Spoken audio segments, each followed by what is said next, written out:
I will be recording today's session so that we can pop it on our website, and you can view it back later. Happy to pass on any slides as well if you'd like, but usually we can get it back up onto the website pretty quickly within the next week or so. So we're here, we're talking pointy end, we're talking discipline and dismissals and your rights and obligations as an employer. Previously, I've done this as two separate topics and spent a fair bit of time on the disciplinary process in itself. There's some overlap, as you'll see as we go along, between the disciplinary process and ultimately the dismissal type process that we will go through. Specifically the concept of natural justice. Those things apply in all warning type scenarios and termination type scenarios. But so we'll have some overlap there. But I'll try and keep the issues as succinct as possible as whether they're a disciplinary part of the disciplinary process or we're going through the dismissal process. So today we'll talk about different types of disciplinary issues. We're focusing on performance and conduct, basically. We're not dealing with anything around capacity or redundancy type scenarios with respect to taking management action against a worker or in relation to a worker. So we're focusing specifically on performance and conduct type issues. We're going to talk on that disciplinary procedures and the process of natural justice and go through the things like warnings, letters, all those sorts of things. We'll touch on as well what is what a fair and equitable workplace investigation looks like, what you should be doing there, and how far you do or don't need to go with respect to some of those things. We'll talk about unfair dismissal rules, what is a valid reason, establishing valid reasons for termination, and ultimately the show cause process, which is, I guess, the summation of all of those sorts of procedural issues in terms of investigations. It puts it all together. We summarise any disciplinary process and outcomes we've been through. We put it to the person, why shouldn't we terminate your employment? So that's where we're aiming to get to. There's also a bonus slide, so to speak, if we as we get to the end, around general protections type claims, because we're seeing an increase in those, and just some points on that. Not going to be extensively covering that topic, but just some things to consider with respect to terminations and dismissals. So we talk about types of disciplinary issues that we might have. Some of these things are going to start fairly self-explanatory, but we'll build on what they are and how they operate. And I'll certainly also talk about some of the pitfalls and the ways in which I see these things coming somewhat undone for employer or employers having difficulties in these areas. So performance management is where we're looking at diminished performance. There's a standard, not necessarily a wiring standard, but there's an expectation about how work is to be performed, and that may even be the wiring standards when we're talking electricians, and the worker's not meeting those points or those requirements to that standard. Employers typically come undone when they become too broad with performance management type issues and raising them. They struggle perhaps or don't go to the point of getting good examples and drawing the distinctions between what is expected and how that's been communicated, what that worker has done, and why they say that's there's a disconnect there. They haven't done what's required of them. It's reasonable, again, an obvious statement, it's reasonable for an employer to expect employees to give their best efforts and to meet a standard. And we're talking about someone's proficiency of work. Sometimes it can be difficult to raise performance issues if we haven't adequately established the performance criteria. The wiring standards are there, so that's nice and easy for those sorts of things. That gives us what is compliant, non-compliant, safe or otherwise electrical work. But if we're dealing with someone who has an office-based function and perhaps their role requires them, and a task is to answer phone calls within a prompt period. Well, what is a prompt period, and or how are we measuring that? Or if a worker is working too slowly, how are we measuring them? Are we measuring them against people who are absolute guns and jets? And is that a reasonable expectation to expect them to perform to that level? How have we drawn that line in the sand and those sorts of things? We don't typically launch straight into a disciplinary process of, say, warnings with respect to underperformance. We would be coaching. We would identify the standards, the lack diminished performance, those sorts of things before we go into a disciplinary process. Oftentimes we find and we see under addressed or performance issues that aren't addressed affecting the work that comes into the business. Clients will say, don't send this person back. Clients will stop using your services, those sorts of situations. We can find that can cripple a business, and they're looking at saying, well, do I have a performance issue here, or am I dealing with a redundancy scenario? Do I no longer require the work to be performed? It was going along fine until this person wasn't working properly.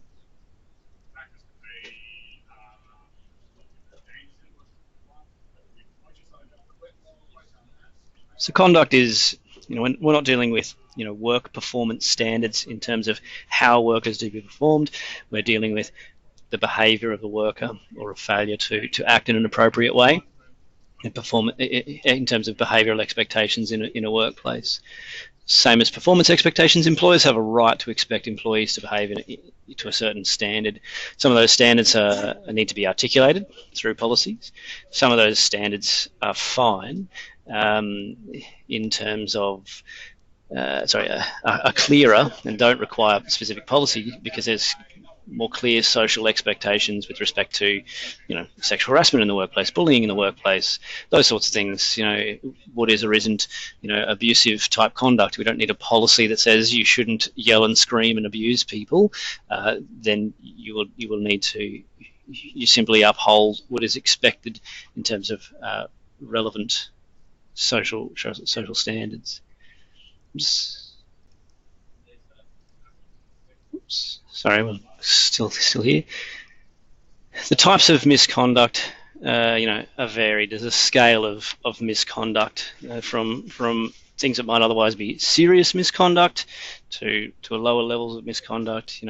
Obviously, something like perhaps timesheet fraud or theft. Those things are obvious, or more obvious examples of things of misconduct that might fall within the bounds of serious misconduct, but not all misconduct needs to be serious misconduct in order to warrant termination. We can have lower levels of misconduct that might result in warnings prior to, or a warning prior to termination. Someone having a good old-fashioned tantrum, swearing and carrying on in the workplace would be unacceptable. Usually unacceptable workplace conduct. They might receive a warning for that. You might have a warning before you're looking at issues around termination. Just because someone has engaged in had a tantrum doesn't result in termination.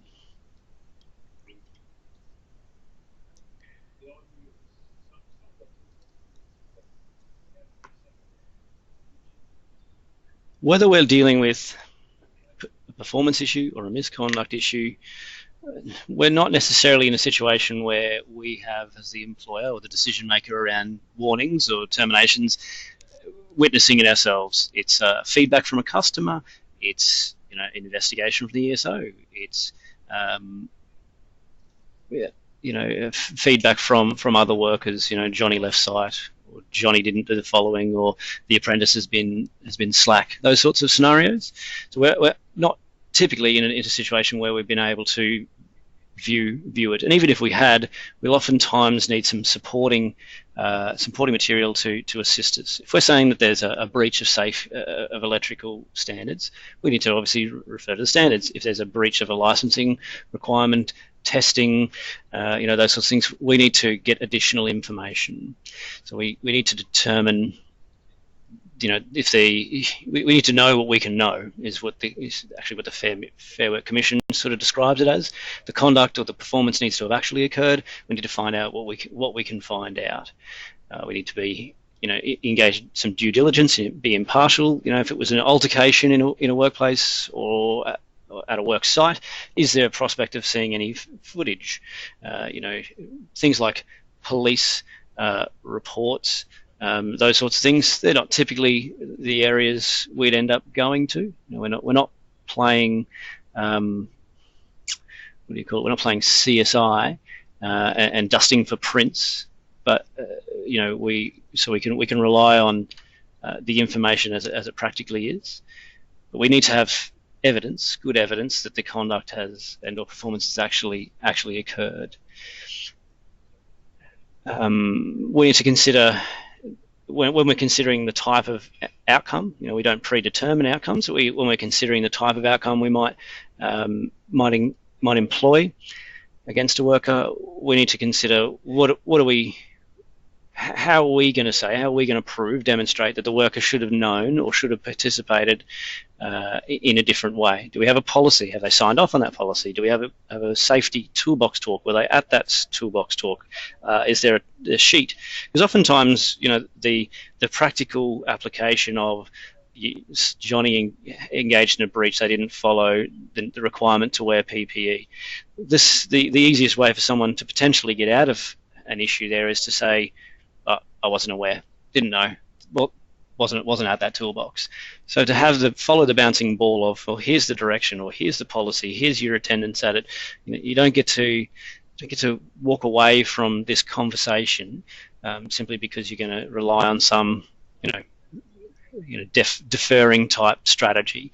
We need to be able to pin them down and pin ourselves down as to say, well, no, this is what was required, and this was a reasonable, lawful and reasonable type direction. We also want to have considered previous warnings or previous directions, not just policies, but might have had a counselling session or a coaching session or a warning, as we say. So we need to consider that within the context of what action are we considering taking. Are we considering taking? Is termination likely? Is a formal warning likely? Or are we looking at retraining? So let's have a consideration of the context of what's occurred. Oops, sorry. One of the things that can also bring an employer undone is the consistency of its application of policies or the like in the past. I had an employer last year sometime look at terminating someone for what was quite a serious type incident. A switchboard melted down because they didn't do the right thing. From an electrical perspective, it's fairly significant. The employer said, reasonably so, why shouldn't I terminate your employment? The worker said, well, actually, because you didn't do the same thing for Johnny when it happened to him, last year or last time. You simply gave him a warning. So it would be unreasonable, disproportionate for you to take a different approach for me, given that the employer hadn't done anything differently. They hadn't sent everyone on training or had extensive toolbox. It just simply went, oh well, you get a warning, and now the next time somebody else it's occurred, I want to increase the type of outcome. They were somewhat bound by that inconsistent approach or wanting to turn the screws harder on a particular worker for whatever reason in this latest instance. So determining we've applied a policy consistently is an important part of the disciplinary consideration, whether it's at warning stage or whether we're getting all the way to termination. So procedural fairness or natural justice. These are a couple of key critical areas of any warnings or dismissal process, and I'll be referring to natural justice or procedural fairness quite a fair bit as we keep going down this topic. If you have any questions, please by all means use that chat facility. Give me some questions to help everyone's understanding. It is going to be quite critical. I'll start with what tends to happen so we can understand what should happen. What often happens and what questions I often get is, Johnny has done the wrong thing. He has arrived late to work on multiple occasions without, of a significant amount, an hour, without an adequate explanation. I want to give him. I'm giving him a warning. Can you check my warning, Jordan? we can't just go issuing warnings. We're not just going to go staple it to a payslip and say, there you go, warning issued. That's not appropriate. The concern the employer's got, lateness for work, not notifying the employer, those are valid things for an employer to be considering issuing a warning about. But we need to put those concerns, the allegations, to the worker. Sit down with Johnny. Johnny, you've been late these 3 occasions this week. The 19th, the 20th, and the 21st of November. You were late. This was the time. Even go so far as to check any supporting GPS type material information you might have, because Johnny might sit there and say, "Oh no, I was on site at whatever time. It's just that the foreman didn't see me. I was out the back doing some work," and that may or may not be true. But if we don't have some supporting information or the like, we can't call.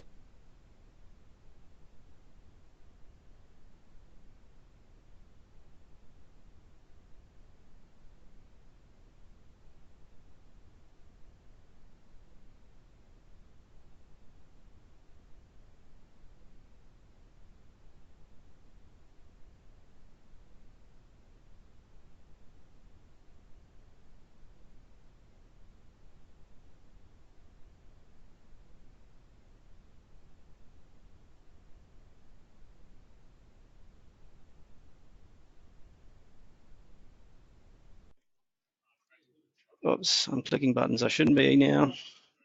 So, with respect to the opportunity to respond, that's probably the key element of the concept of natural justice and procedural fairness, is that capacity to understand what the employer's raising, alleging, concerned about, and an opportunity to give their version of events or their version of what is an issue, provide their own evidence perhaps before an employer takes an issue. It was suggested earlier that the formal warning or the warning could be stapled to a payslip. That might be the ultimate way it's issued, but that's not the procedurally fair process. That's simply the communication. Where we might say, well, look, we're going to follow this up in writing, and that'll be attached to your payslip. That's fine, but that's not the first they see of it or hear of it. In terms of the concern, they don't get their next payslip and what's this piece of paper? Oh, I've been warned. Oh, okay. That's not a procedurally fair process. So we give the person an opportunity to respond to the allegations, to the concerns before we reach a decision. In this process, they can have a support person that can be, for practical terms, just about anyone. There may be occasions in which we wouldn't have someone involved. Perhaps there's a conflict of interest, perhaps from the support person. The support person isn't available. There's conjecture. Oftentimes, we hear practitioners say things like, witnesses or HR people, witnesses, support person are just simply there to sit. They don't participate or anything like that. And then we can often get into arguments with that support person, particularly if they're a union official or delegate or a lawyer, and that they'll say, that's not the case. What the legislation says is that support person there is, can assist. So we need to be a bit careful about saying they can't provide any, they can't be talking, but they also need to be mindful. And if someone wants to effectively talk through their support person, we would often say to the person, not to the support person, but our employee, if this person's advocating for you, they're speaking on your behalf, and they're going to be making commitments on your behalf. So it might be worth your consideration as to whether or not you want this person to say everything for you, or whether or not you think that there's some, you want them to assist you rather than advocate for you. So I'm reluctant myself as a practitioner to take a particularly adversarial approach to saying, no, support person can't talk at all. They can take some notes and they can sit there and whatnot, and maybe they ask for a break, but that's the extent of their involvement. I don't take that view. It can be a double-edged sword, and I'd rather use it as a double-edged sword if the person's going to advocate on that worker's behalf rather than simply act as a supporting type person. In this process, in this natural justice process, we may have excellent evidence, and we may be sitting in a situation where we're thinking a warning is 100%, or this disciplinary outcome is 100% what's going to be happening, and this whole process is a fait accompli. Why should I jump through these hoops just because someone says we should? Further to that, we also what's there to consider? What's there to genuinely consider about a worker's response? I know what's happened. Anything else they're saying is going to be to try and avoid an outcome coming their way.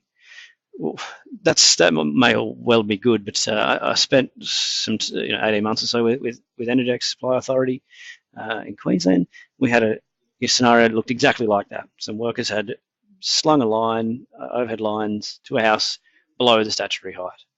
We were thinking, big kick in the backside here, big in the backside coming, warnings most likely, possibly final warning, I should say. Sat down with the workers, went through this natural justice process because that's what needs to happen. And the issue was where the person had taken the measurement. Where the person had taken the measurement, where the line was slung, was not a place in which a vehicle could drive, but was still part of the driveway. So this person had taken a measurement that was not practically speaking appropriate. So we went from thinking this is going to be, a significant kick in the backside, because these people have, fraudulently perhaps filled out a statutory form that had on Energex's behalf, to we need to, it end up being more of a note of counselling, because we genuinely considered the responses, and the people are familiar with the site were like, okay, yeah, I can see that, and we had some material for that. So, in that case, genuinely considering response and the procedural fairness elements save the employer from making a pretty silly kind of decision and looking very silly at it. Also, we might have need to have gone back out to that site and conducted a bit more of an investigation to interrogate and confirm, or otherwise what they suggested might be the case. So procedural fairness, and I guess we spent a bit of time, notwithstanding the lack of sound issues, with the sound issues, on this concept, but it's critical to our process going through in terms of determining warnings, determining outcomes, and our dismissal process. So we need to make sure we understand these types of principles. They're not significant in terms of the number of them. They're not lengthy, but their importance can't be understated.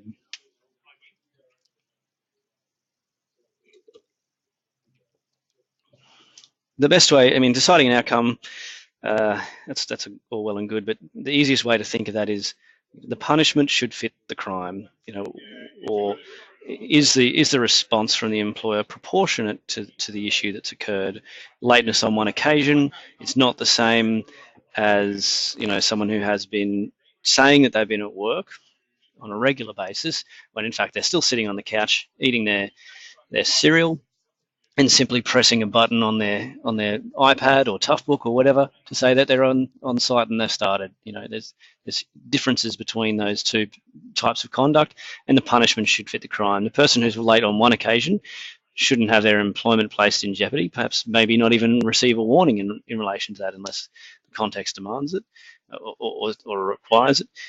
But the worker who has been engaging in arguably, deliberate misrepresentation of their timesheet and working time, look, they're potentially engaging in serious misconduct there. So the punishment ought to look like, or be on the path towards, potential termination.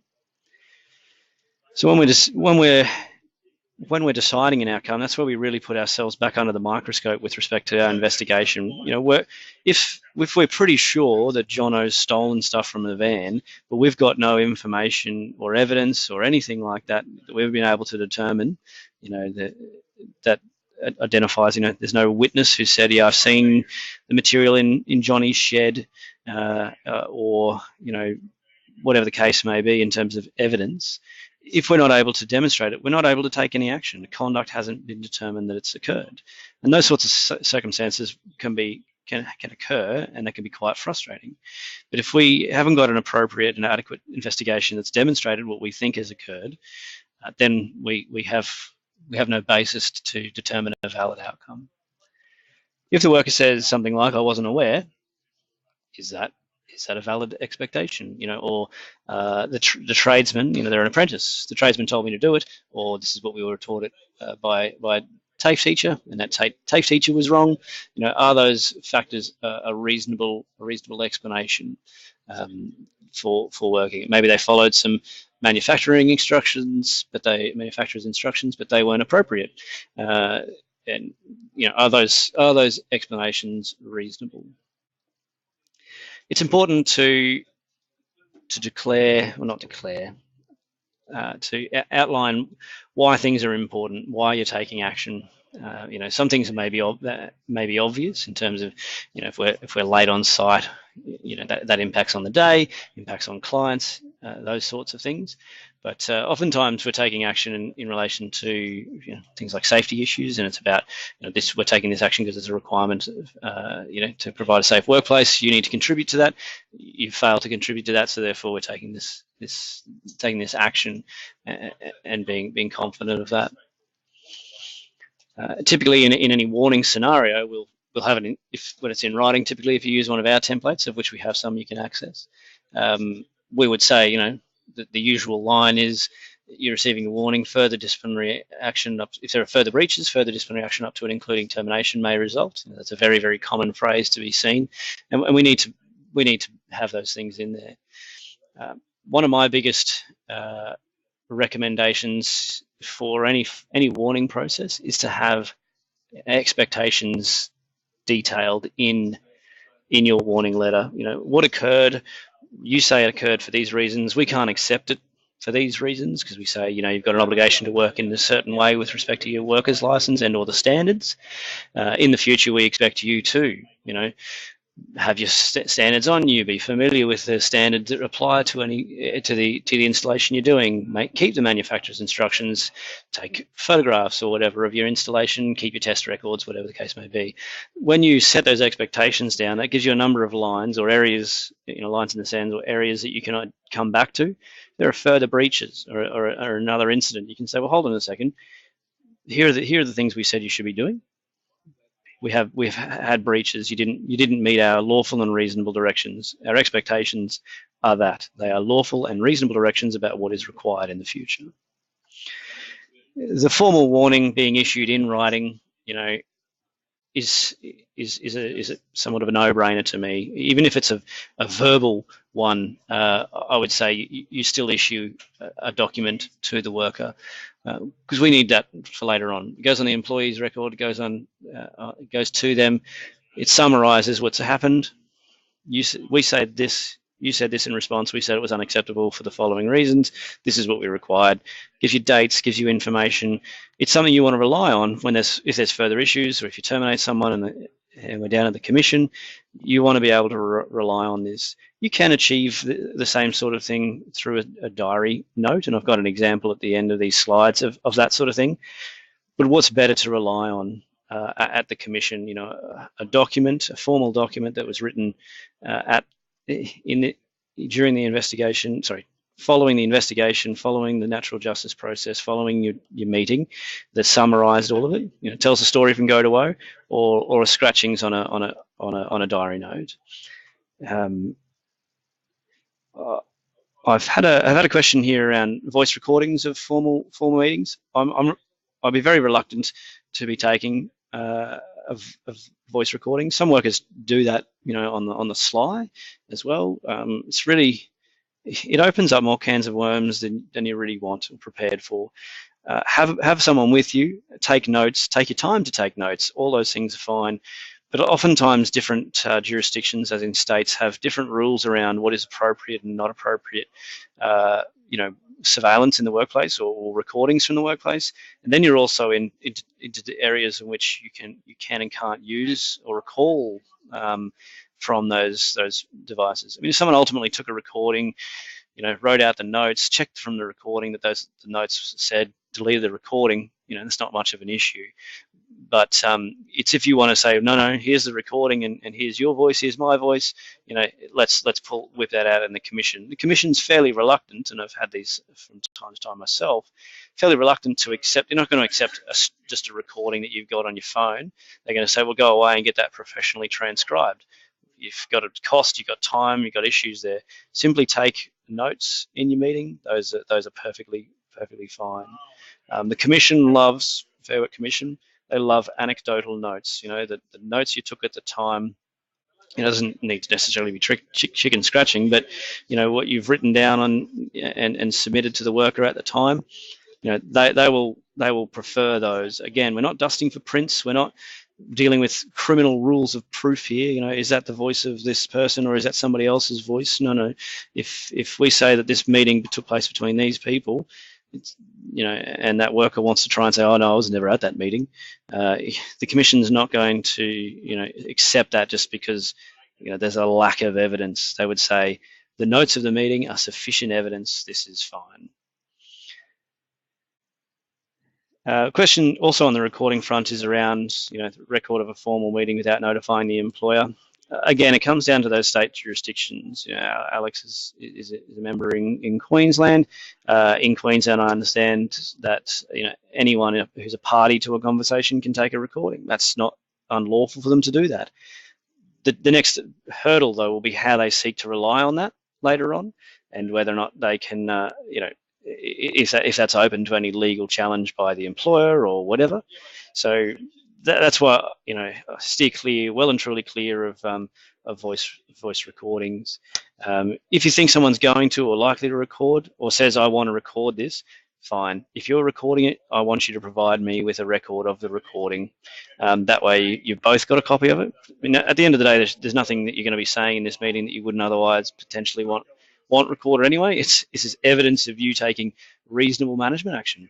Employers are usually, you know, looking to have that, but it's often can put someone a little bit unnerved. You know, they think they're going to win some sort of you know, immunity or whatever, or amnesty by saying, I'm going to record this. Fine, provide me with a recording. If you don't provide me with a recording, then we'll look at some further action in relation to that. You might even consider saying, well, look, I'm not prepared to continue the meeting. If you're going to record it, we'll hold it subsequently.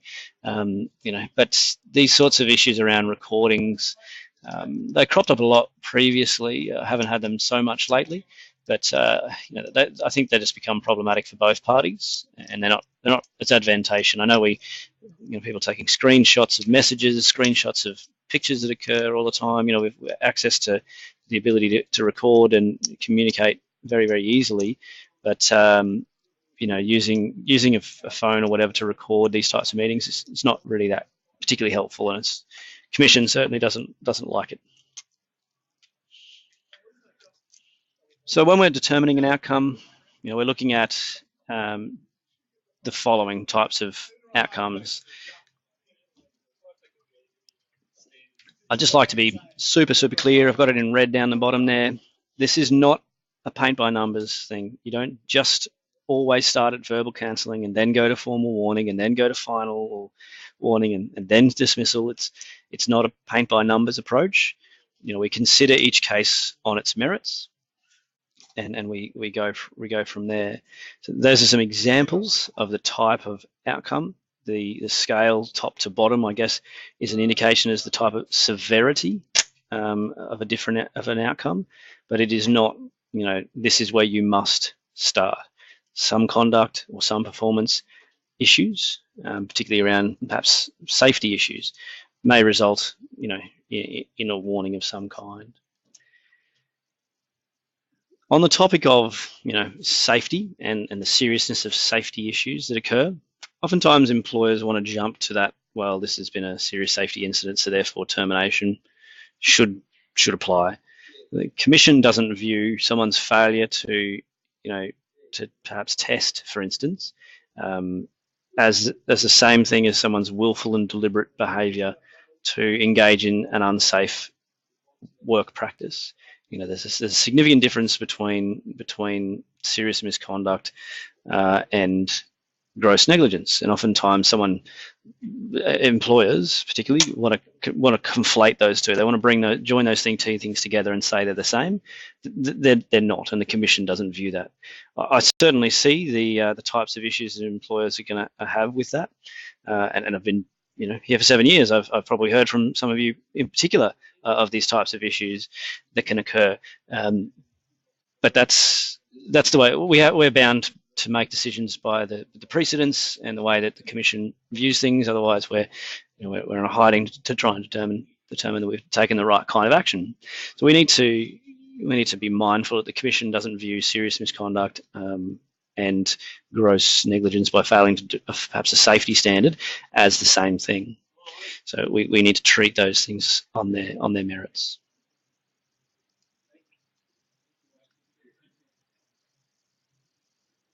So we'll move to dismissals. We've gone through perhaps processes of warnings. We've gone through we've got a serious misconduct type issue.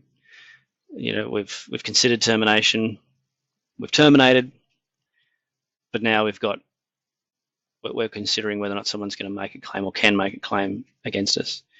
And to be fair, the type of claim someone can make against us is also a basis for us to consider whether or not we're even going to bother with a performance management or a disciplinary process or warnings. If someone can't make an unfair dismissal claim and we don't see that their employment prospects are very good, we might say, well, look, we're just going to end this employment relationship now. Pay out the week's notice. They can't make an unfair dismissal claim. We're clearly taking this for performance or conduct type issues. Minimal risk to us.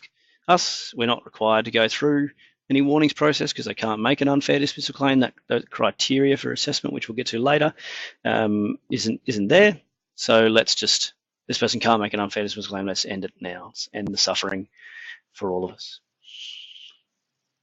But a worker who can make an unfair dismissal claim has served the minimum employment period, the MEP. So if it's 6 months if the business has 15 or more employees, or 12 months if the business has fewer than 15 employees. Minimum employment period might sound like an overly long way of saying something like a probation period. But there is no such thing as a probation period under the Fair Work Act. It's an eligibility criteria.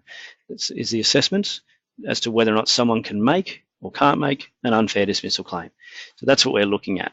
Can this person make an unfair dismissal claim? It's based on their length of service. Some bits about that can often trap people is that if a worker has been a casual and then they come on full time, that's all that service together is counted. If a worker has been an apprentice and then continues on as a tradesman, all that service counts together, and they're in their 5th year of employment if they're a new tradesman. Also, if someone has been off work, so started work maybe a week for 2 weeks, and then they injure themselves and they take 3 months off. Now they're back at work. The work cover period or that absence from work still counts as part of their service. So that can be some stuff to watch out for with respect to assessing that minimum employment period. The worker needs to be, this is, I guess, a 2-part test. In the next part, if the worker is covered by an award and they're not a high-income employee, then they can make an unfair dismissal claim. Effectively, what that's saying is a high-income employee who isn't covered by the award system is not eligible to make an unfair dismissal claim. That high-income threshold is indexed each year, and presently it sits at that 145,400. If a worker is paid in excess of that, but they're an electrician, say, that's an award-covered position, you can pay over that amount, and you're contracting out of the award. But that doesn't mean that the worker is not able to make an unfair dismissal claim. They still can.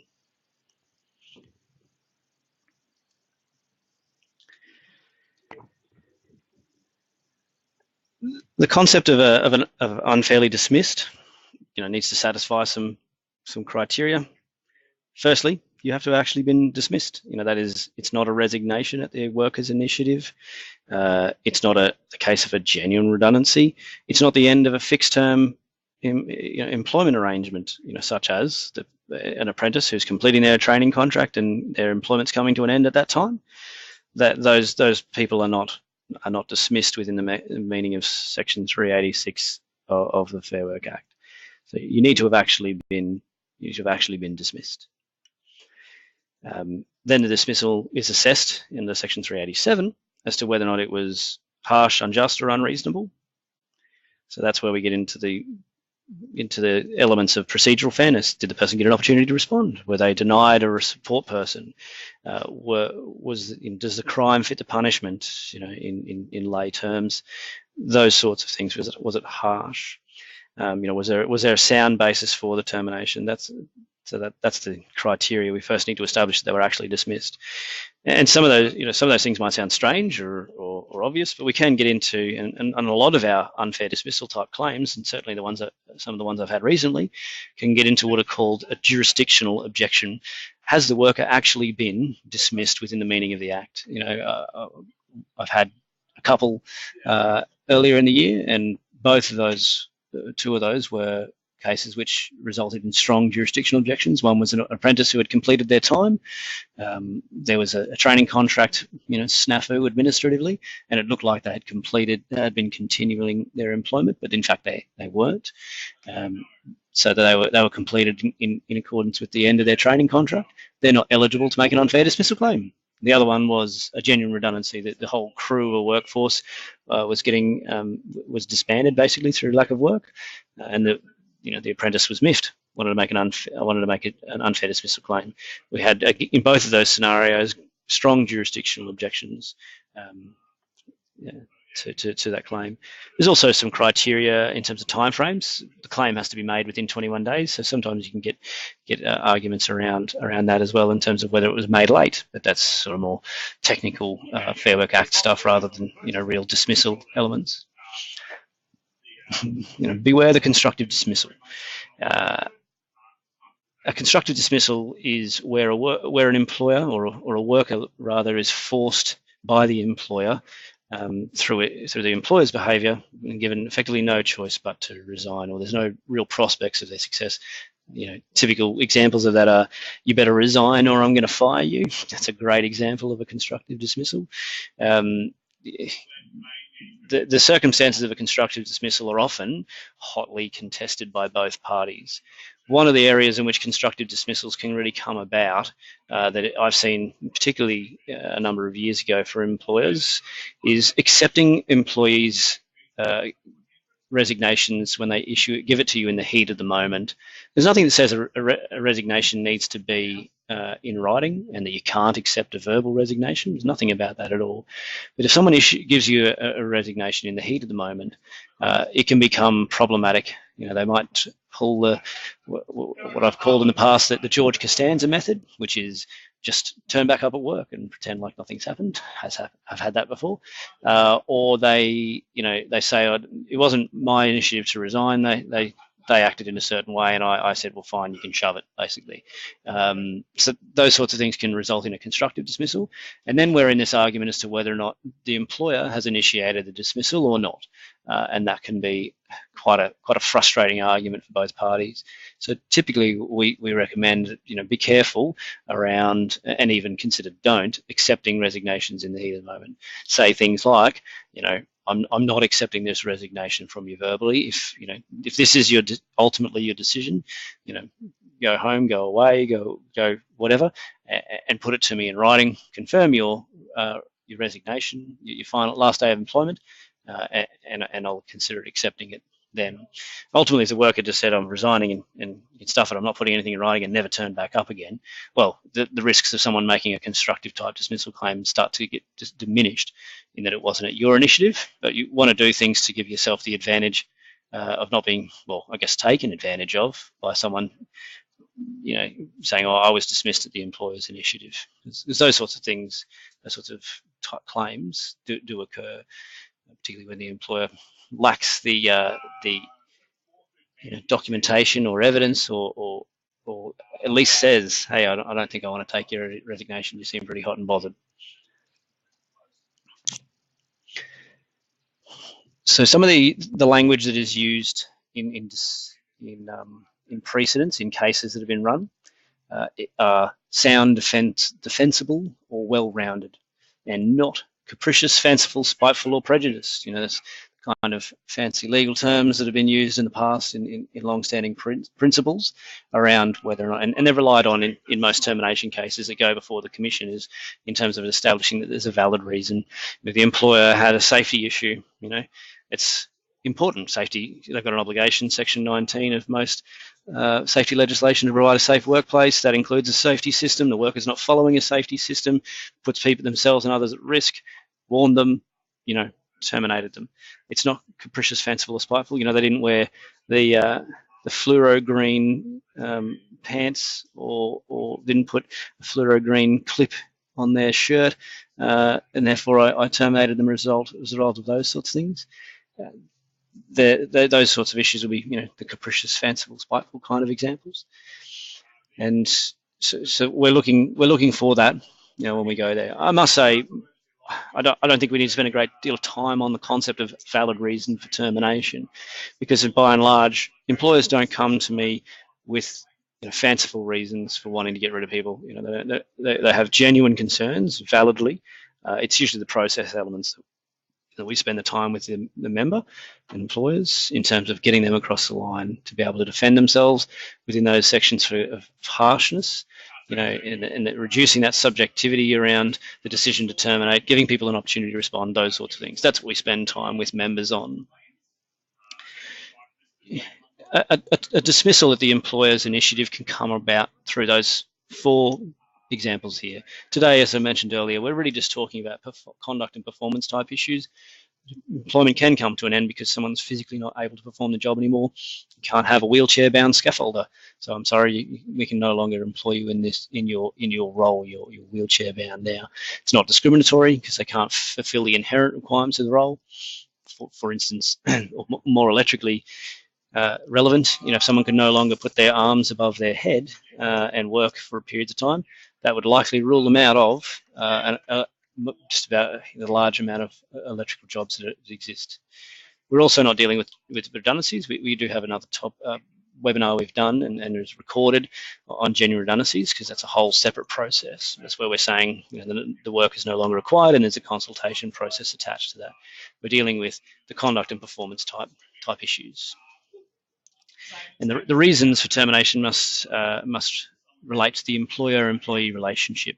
I often say to employers, you know, we're not here to play mum or dad in terms of this person's making terrible life choices, whether that's, you know, alcohol or drugs related, or, you know, people they hang out with, or, you know, illegal fighting rings or whatever they might be doing. They joined a Brad Pitt's Fight Club or something. You know, that's not part of the employer-employee relationship typically. And we're also not playing cops and robbers. You know, if someone is you know, engaging in illegal conduct outside of work hours, that's not the employer's realm. Employers typically might have a view about it, but you know, if someone wants to engage in illegal activity on the weekend, it doesn't relate to the employer. The employer has no basis to take action. You know, I did actually have, I guess, a unique scenario where there was a husband and wife working in the business of a family business, electrical contractor. During a period of maternity leave, the relationship broke down, and there was a divorce on foot. The employer no longer wanted to employ their daughter-in-law in the business because of that marriage breakdown.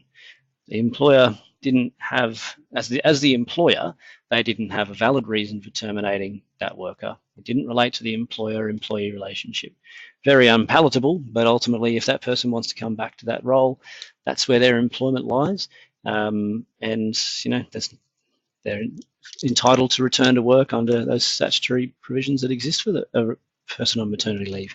So you can get some curly ones, you can get some strange ones, but you know, the valid reason for termination needs to relate to the employer-employee relationship. So I mentioned previously about this show cause process. In my view, it's the ultimate in the procedural elements. You know, it's where we've got all those good, you know, natural justice ideas. We've done all investigation type things, and we're now putting it to the worker. It's a question: why should I not terminate your employment as a result of what conduct, performance, previous warnings, the breaches of, you know, allegations of serious misconduct? I say it's the ultimate because it gives you a great opportunity to show the Commission and, you know, whoever wants to try and represent this worker that you have met the requirements of Section 387 around the criteria for assessing harsh, unjust, unreasonable. You know, we've identified a valid reason. You know, we give the person an opportunity to respond. We refer to any previous warnings they might have received, so we can get away from those sorts of "I wasn't aware" or "I didn't know this was going to place my employment in jeopardy" kind of responses, and it allows for the person to go away and get the support. But we don't have any support person type arguments because we've written to this worker, we've said go away, get some advice, and come back. A show cause process doesn't need to be in writing. Just to stress that there's nothing about that needs to be that, but we're talking about taking our best argument forward to the commission. So we recommend a written process. And typically when someone makes an unfair dismissal claim, they submit what's called a Form 2, and they put a whole bunch of stuff down there, and they might put your letter of termination on. So it becomes a documentation process. If we can add our show cause letter to the employer's response, it gives us a huge amount of advantage in terms of dealing with that. When I first did this presentation on dismissals, probably way back in 2015, January of, and I'd been here for almost 2 years at the time, and we still didn't have an unfair dismissal claim come through where I'd helped a worker go through this, an employer go through this show cause process.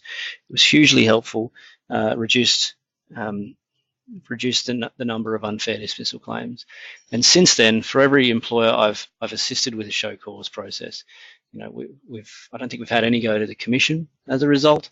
In terms of all the way to a hearing, we've had a handful of unfair dismissal claims at conciliation, and have all been dealt with relatively easily. In terms of cheaply, by virtue of the fact that the employer is showing a number of, is ticking so many boxes before the matter really even gets very far along the way. If someone's going to make a claim, they're going to make a claim, but you want to be able to put forward your best defence. So we would say that means do this process in writing to give yourself that best defence. You can, as I say in the slides there, you can do this process in verbally.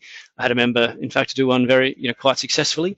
But arguably, the success of their process was due to severity of the electrical installation that the worker had done, and the fact that they had done a great investigation process. They crawled into the ceiling and took photos of some fairly horrific, and I'm not an electrician, but some fairly horrific electrical work. And this person, for whatever reason, made an unfair dismissal claim. And in the employer's response, they talked about, the conversation they had at the back of the van about, here's these photos. Why shouldn't I terminate your employment? It's a quick show cause process, but it was enough. It was enough in that case with the photos to show. But in a more complicated scenario, multiple allegations, concerns, warnings, documentation, or timesheet evidence, or whatever the case you want to rely on, to do that in a verbal way can become problematic, and would really strongly encourage everyone to do that in a written form. We have a template for that. Helped many members write show cause letters. So welcome to do that for anyone. That's not to say we would just issue writings. We're not show cause letters in writing and leave it at that. We still recommend some face-to-face time, a short meeting to discuss. Again, this is not a requirement. This is about how you go about discharging these practical elements in the legislation about giving people an opportunity to respond. So let's have a short meeting. Ask them to read the letter. Ask them if there's anything that any questions about what's required of them. Tell them if they start blabbering on, I don't want a response from you right now. In particular, I want to consider your response. So go away, you consider your response, so I can consider that, and go so far as to confirm, because sometimes people misread or misunderstand, even employers, when I'm giving it to them. It's not a termination letter. I'm asking you why I shouldn't be making a decision to terminate you following your response. Typically we get questions around, how long does this time frame need to be? Is there a specified periods? No, it's down to those reasonable. What's the reasonable time period for this? And that makes it difficult sometimes. But ultimately, if it's a lengthy number of allegations, lots of people to respond to, more time would be appropriate. If the person's asked for an extension of time to get some advice, maybe a lawyer, a representative union, whatever, that's fine. A reasonable period of extension's fine. It wouldn't be anything exhaustive. It would be unreasonable for an employer to expect a worker to receive a letter in the morning and then provide a response in writing at the end of the day when they've got a full day worth of work to do. So if you want to, if you're expecting someone to respond, stand them down with pay. If you want to deal with things that quickly, but I would caution a bit against trying to do things too quickly. You're taking the time to write this letter. Take the time to give them an opportunity to respond.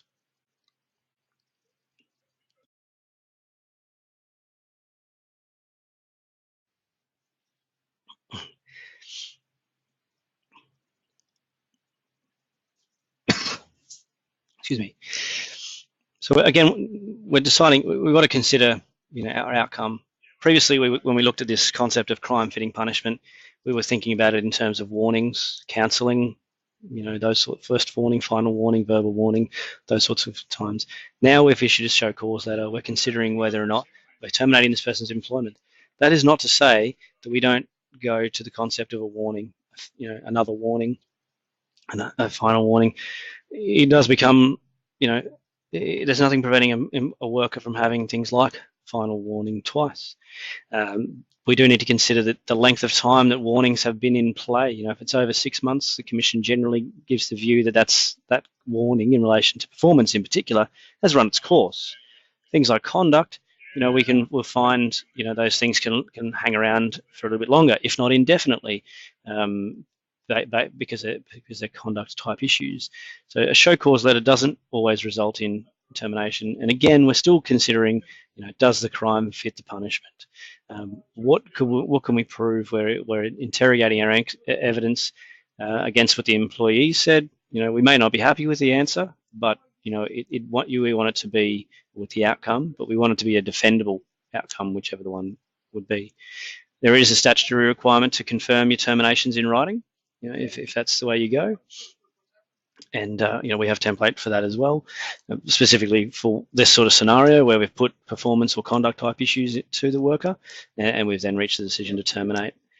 When we write that termination letter, it's not just a, dear Johnny, you're gone, get your stuff, go kind of letter. We're going to summarise, the allegations. We're going to then summarise their responses and their evidence and our consideration of that. We can't accept your version or your submission that you'll try harder. You've made repeated commitments in the past to try harder. We've warned you in the past, and we've not seen consistent, improvement. We're making the decision to terminate your employment. Those sorts of things, and or again operationally, why things are becoming significant. Oftentimes, employers, seek to rely on things like, profitability or, the reputational impact of things. I wouldn't get too wrapped around the axles about those things. Certainly, they are important and they have an operational impact, but we're a little bit lower down with respect to the impact. It's about lawful and reasonable directions, safety, the trust and confidence that someone's going to follow a safety direction or behave and work in a particular way. We're not looking at the overall profitability type picture in these sorts of matters.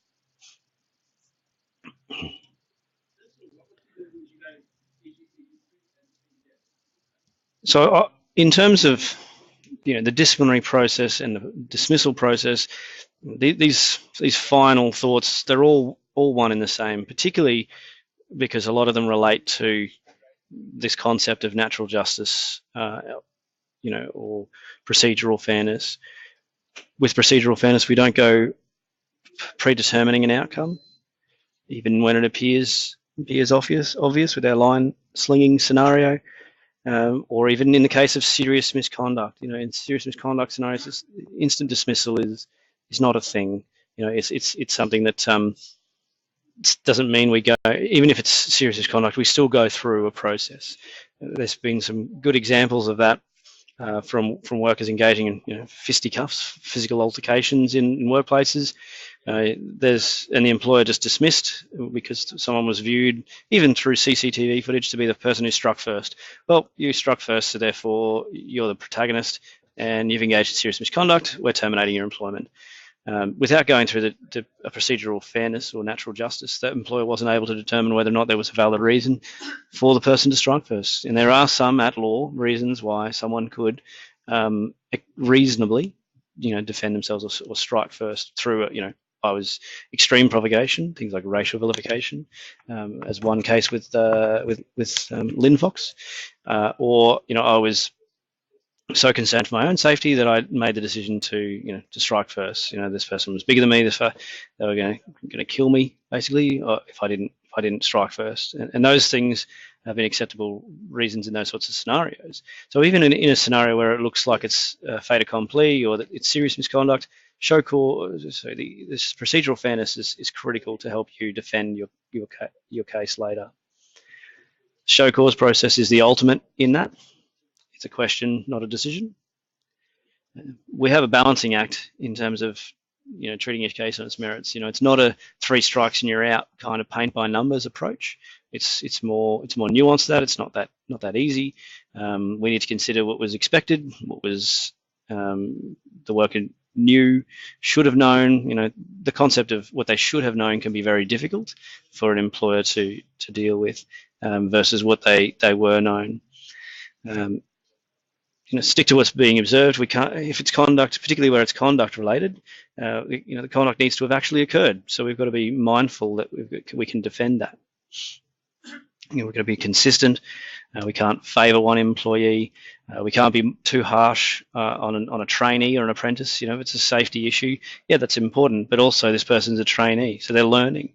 We've got these obligations to provide supervision and training along the way. We expect that there are going to be failures from those trainees. We wouldn't treat their failure with respect to perhaps even a safety breach the same way we would a tradesperson. So we need to consider it in the context and its consistency with respect to things like seniority or training and skill and competency. Addressing matters in a timely way. If we've got conduct issues and timesheet issues, and we become aware of something's problematic, or we get a complaint, and then we sit on it for 3 months, and now it's a bit quiet. So let's deal with that now. I don't really want to pay someone who's got complaints from clients. That's not good. We can't. The ship has sailed. If you're not going to deal with it in a timely way, then you don't get the opportunity just to come when you've got time to deal with it. None of these things ever happen when the employer's got time. They always happen at the worst possible time. But it's important to deal with the matters or address the matters in a timely way. That's not to say that if you've only just become aware of conduct that's perhaps occurred 6 months ago, or the conduct occurs over a long period of time and you become aware of it, that we can only deal with the stuff that's happened in the last 2 weeks. We can't deal with the fact that they've been doing this since day one. That's not what we're saying either. It's about from when the employer becomes aware of some conduct or misconduct type issues or performance issues, that it addresses it in a timely way. It doesn't sit on the information. It's very hard for an employer to say, we take this super seriously, given that you sat there for 6 months with someone's some significant fraud type, issues. At the end of the day, if you get a claim and you've gone through these sorts of processes, you're in a position to defend yourself, not the employer who's going to simply rely on, look, it's just the validness of the reason. I just can't have this person here. They did this thing. It was incorrect. It's a breach of safety. It was a breach of expectations. The client wouldn't have them. The client was annoyed. Those sorts of things. They all might be valid reasons, but you're going to be in the statistic of the 80% of employers having to pay 4 to 6 weeks pay to have an unfair dismissal claim make it settled and go away, as opposed to being on the front foot and being in a position to say, well, no, we're not going to offer you anything, and anything you accept we pay is simply to send you on your way. And I've had a number of matters where employers have been in good positions because they've been procedurally better placed, and they've stuck to their guns and they said, no, we're not going to give you anything, and they have walked away. The worker has walked away from their complaint. So those things can be somewhat rare as well. But you're in a better position. You're holding more cards.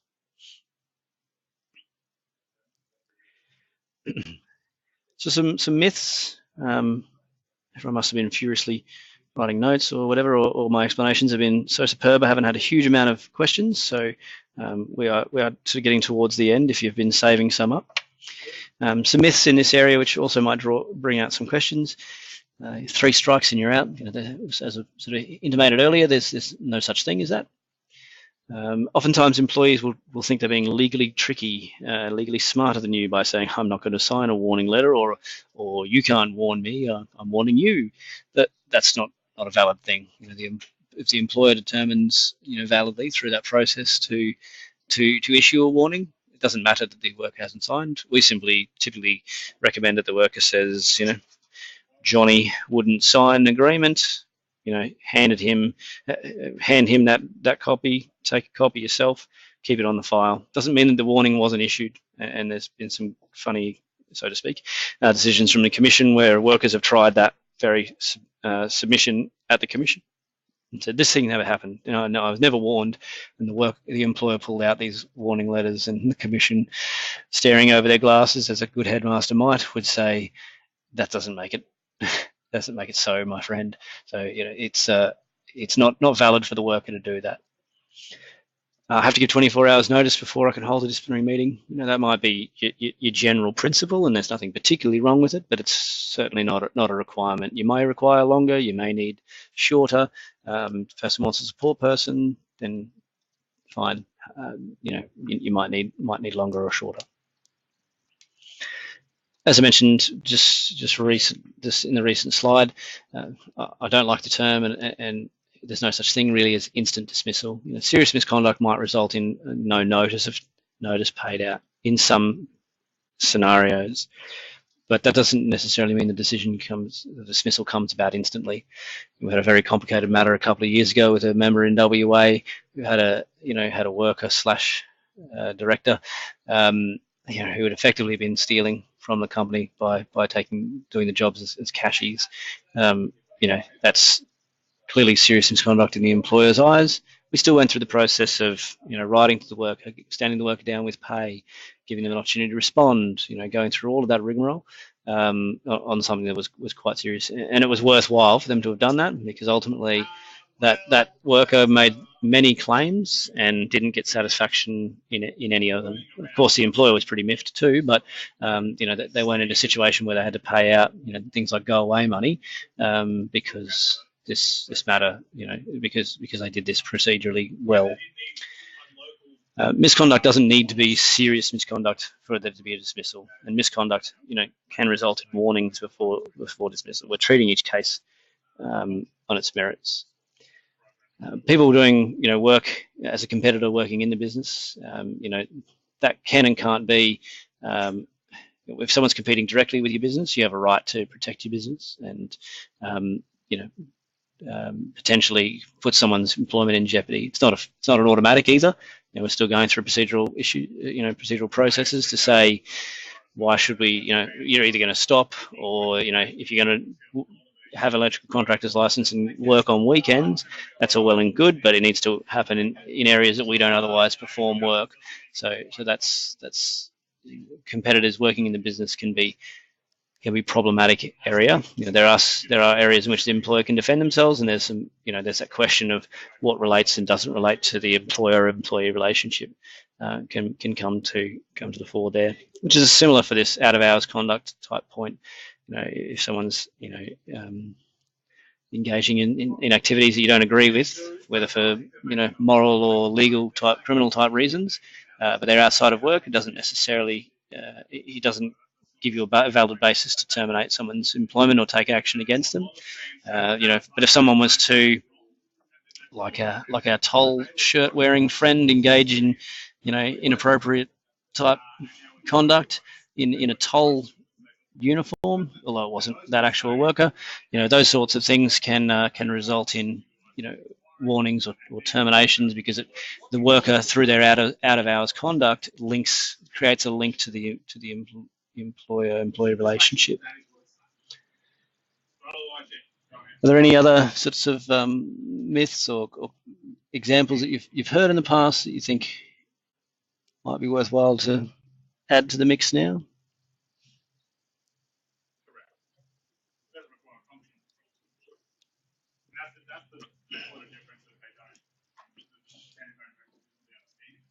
Right. So I might finish with oh, sorry. I do have a question. Thank you, Benatoni. So, good question around, and others might see it as well, around a criminal record, and they can't obtain a police clearance through the police check for, I guess that's the proportion, 1 out of 50 clients. Can this out of conduct be used for a reason for dismissal? In that specific scenario, I would be saying no, particularly because of the proportion you've given. If it's 1 out of 50 clients, it's not a basis to say you don't have, because what you're relying on in that sort of scenario is this person doesn't have the capacity. This is actually a capacity question, not a conduct or performance type basis. But what we're relying on is the person's capacity to perform work. If I don't have an which I don't have an electrical worker's license, you can't use me on any electrical installation. I don't have the capacity to perform that work. If it's 1 in 50 clients, well, you just don't send them to those one out of the 50. It's not a basis to say, well, just because I can't send you to all work, therefore I can't employ you. Some jurisdictions specifically have a basis for, and federally, it's a discriminatory attribute that is a workplace right that someone not be discriminated against because of a criminal record or criminal history. So we need to be determining whether or not the person can fulfill those inherent requirements of the role. We're back to that wheelchair-bound scaffolder kind of example. One example, which I had last year sometime, was a worker in a similar situation, criminal record. The criminal record related to assault charges. The work that the business predominantly did was working in aged care facilities. Aged care facilities prohibit people with criminal records relating to assault from working on their premises in any capacity, subcontractor, worker in a medical facility or anything like that. So this worker in that scenario was not able to be maintained in their employment. And in fact, I think they just sort of, when they became aware, they just sort of rode off into the sunset, but didn't actually need to get dismissed.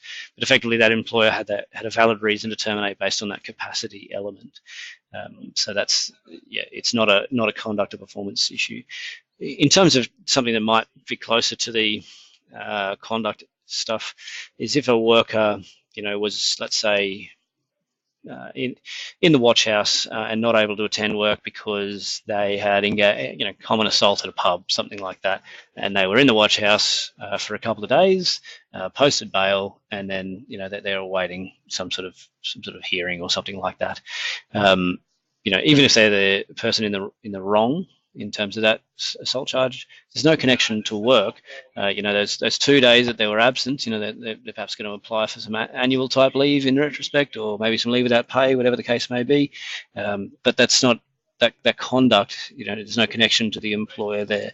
And even the person's incarceration, if they were ultimately imprisoned, the incarceration in itself, or the criminal charge in itself, I should say, doesn't bring about the end of the employment relationship. It's the fact that the worker cannot fulfill the employment relationship by the fact that they can't turn up to work because they've been incarcerated, because they're in jail.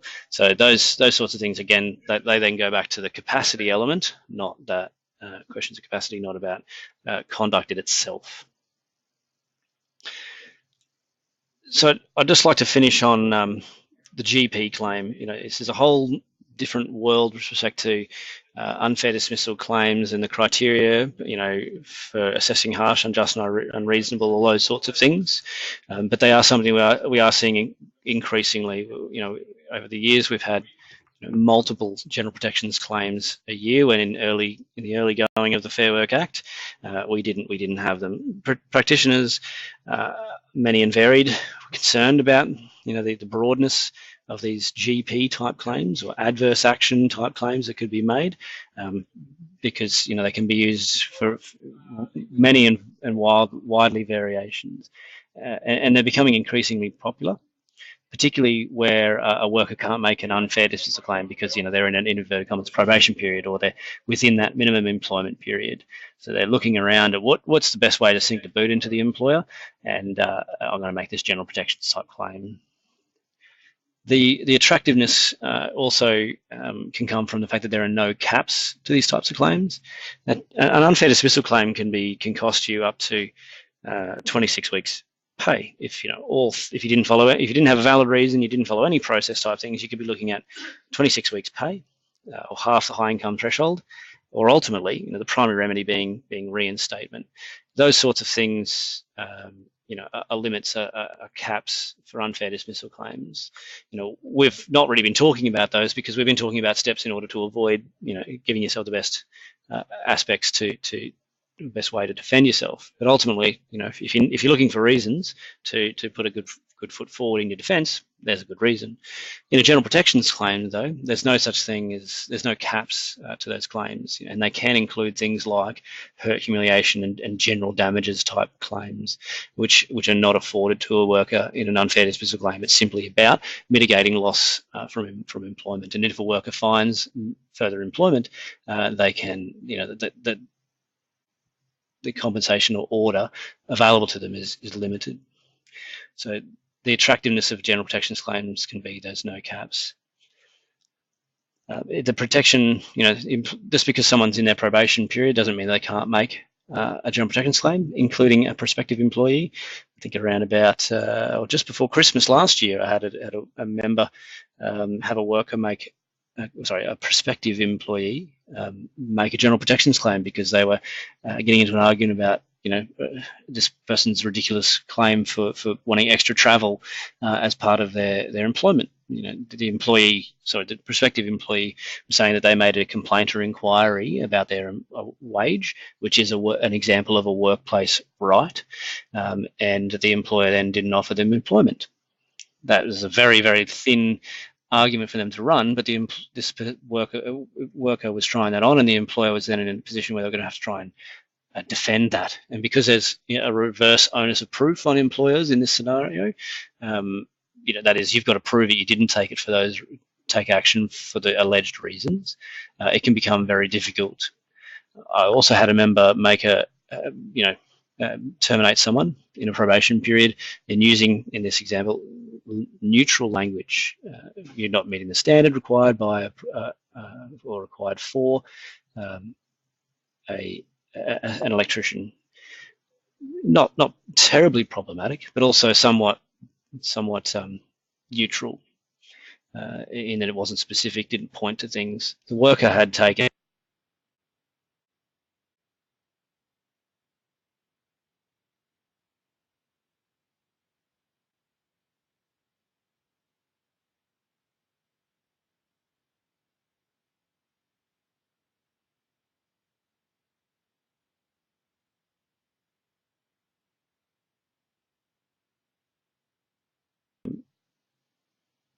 So the reverse onus of proof, it can be a problem for employers, particularly if they've terminated someone in a probation period and use that sort of typically